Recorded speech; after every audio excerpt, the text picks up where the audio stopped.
کہ ہمارے کم درجے بڑھا کر پیش کر دیں اپنے خالق حقیقی کے سامنے. قرآن یہ چاہ رہا ہے، لیکن آج کا مسلمان یا آج کا انسان ابھی تک یہ نہیں سمجھ پایا. دیکھیں کیسے کیسے الزام لگائے، کیسی کیسی باتیں سامنے آئی. دیکھیں آپ نے جب اس چیز کو تسلیم کر لیا نا کہ آج بھی کوئی ہے کہ جس کے اوپر اللہ کے حکم سے ملائکہ نازل ہو رہے ہیں، آپ کو نہیں پتا آپ نے کتنا بڑا کام کیا. آپ کو نہیں پتا. دیکھیں سب سے پہلے مومن کے لیے کیا ہے؟ لا الہ الا اللہ، توحید، وہی سب کچھ ہے. دیکھیں اگر توحید سب کچھ ہے تو جو آپ کا کھلم کھلا دشمن ہے اس کے لیے کتنا آسان ہے ہدف توحید. اس ہدف کو مشکل بنانے کے لیے آپ نے اس کے ارد گرد محمد رسول اللہ کی دیوار کو کھڑا کیا ہے. آپ نے محمد رسول اللہ لا الہ الا اللہ کے ارد گرد ایک مضبوط دیوار کھڑی کون سی کی؟ محمد رسول اللہ. دیکھیں کئیوں نے کہا کہ ہم خدا ہیں، تو اگر کوئی آدمی کہے کہ خدا سب کچھ ہے تو اس کا حملہ آسان ہو جائے گا میرے اور آپ کو پھنسانے کے لیے. ٹھیک ہے، ہم ہدف بن جائیں گے اگر صرف یہی سوچے کہ وہ ہے. اور تاریخ میں ہوا ایسا تو کہتے کہ کیا کرا گیا؟ محمد رسول اللہ کو تسلیم کریں. اچھا محمد رسول اللہ پہ بات آئی تو ان کے بارے میں بھی باتیں سنی ہوئی ہے نا آپ کو، مجھے دہرانے کی ضرورت تو نہیں. یعنی کہ ایک دائرہ لگا، اس کے اوپر ایک اور دائرہ لگایا، تصویر لگائی. جب محمد رسول اللہ پہ بات آئی تو وہاں پر بھی کسی نے کچھ کہا، کسی نے کچھ کہا. کوئی کہتا ہے بھول بھی سکتے ہیں، کوئی کہتے ہیں بھول گئے تھے. اس طرح کے جب آپ نے یہ دیکھا نا کہ اب اس کے ارد گرد ایک کلمے کے گرد محمد رسول اللہ کی تصویر کو کھڑا کیا. اب ہدف کون بن گیا؟ محمد رسول اللہ. اب جب ہدف محمد رسول اللہ بنا تو آپ نے کیا کیا؟ یہ آپ نے کیا ہے. اس بات کو سمجھے میرا نوجوان، میرا بات نہیں. آپ نے لا الہ الا اللہ کے ارد گرد محمد رسول اللہ کی تصویر کھڑی کی. ہدف کون بن گئے؟ محمد رسول اللہ. آپ نے کیا کیا؟ اس کی عطا ہے کہ آپ نے محمد رسول اللہ کے گرد علی ولی اللہ کے ساتھ 12 اماموں کی تصویروں کو کھڑا کر دیا.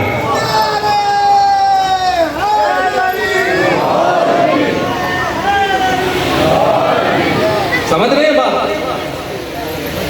حسینوں اب کہاں سے حملہ ہو؟ لیکن حملہ پھر بھی ہوا. یہ نہیں کہ حملہ نہیں ہوا، حملہ پھر بھی ہوا. حملہ کیا کیا؟ لیکن ڈھونڈتے رہتے ہیں نا، شیطان کا تو کام ہے حملہ کرنا. تو کسی نہ کسی روپ میں آتے وحدانیت پہ بھی حملہ ہوا، رسالت پہ بھی حملہ ہوا. ظاہر جب امامت کی 12 فصیلیں نبھائی ہیں تو وہ روکے گا تو نہیں. اس نے پھر حملہ کیا. اس نے کہا کہ جب قدرت رکھتے تھے تو تلوار کیوں نہیں اٹھائی؟ الزام لگا ہے کہ نہیں لگا؟ آج بھی ہے کہ نہیں؟ آج بھی اگر سوال ہے تو اس کا مطلب ہے کہ آج بھی ضرورت ہے نا کہ خبیث اور طیب کی پہچان کروانے والا کوئی ہو. کیونکہ خبیث تو اس طرح کی باتیں کرتے رہیں گے، تو کوئی تو طیب ہو نا، کوئی تو طیب ہو. تو کیا الزام لگا کہ جب قدرت رکھتے تھے تو کیوں نہ تلوار کیوں نہیں لگا؟ ٹھیک ہے، سوال بالکل جینوئن ہے. کردار تو یہی رہا رسول کی زندگی میں کہ کون سی ایسی جنگ یا غزوہ ہے کہ جس میں جب تک علی کی تلوار نہ نکلی ہو فتح مل گئی ہو. یہ تو سب جانتے ہیں. لیکن یہاں پر کیا ہوا کہ جب قدرت رکھتے تھے، طاقت رکھتے تھے، تلوار کی اللہ پہچان کروائے گا اس کی، حدیث کی اور طیب کی. سوال اٹھا کہ کیوں نہیں تلوار کی؟ بڑا معاملہ میرا بہت، اس نے واقعہ آپ کا سنا ہوا لیکن اس اینگل سے، اس زاویے سے آج سنا. کہتے ہیں تاریخ کے اندر واقعہ ہے کہ حبشہ کے ایک بادشاہ نے خانہ کعبہ پر حملہ کیا. واقعہ آپ کا سنا ہوا. حبشہ کے بادشاہ نے خانہ کعبہ پر حملہ کیا، مکہ کے قریب آ گیا